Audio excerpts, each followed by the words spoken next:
ئێمە دایمە ئیمانەکەمان کەوایە ئەم کەڵە پیاوانەی کوردستان هەر بۆ کوردستان نەبوون، بۆ هەموو عێراق و بۆ هەموو منطقەکە بوون و بۆ میلەتان.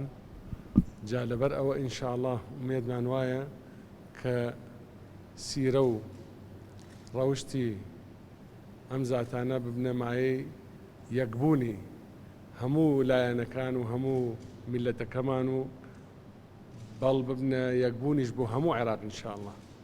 جا لەبەر ئەوە ئەبێ هەموو وەکو یەک بە یەکەوە ئینشاءڵڵا لەگەڵ گەنجانی کوردستان و عێراقا کە پێک بێن و دائیمە ئەوانەی کە یەکمانەخا بیخەینە بەڕوو، ئەوانەی کە دائیمەن دوورمانە خاتەوە لە یەک لێ بە دوور بین و ئێمە چووکو مشتەرەکاتی بینمان زۆر زۆر زیاترە لەوەی کە لە یەکمان بکاتەوە.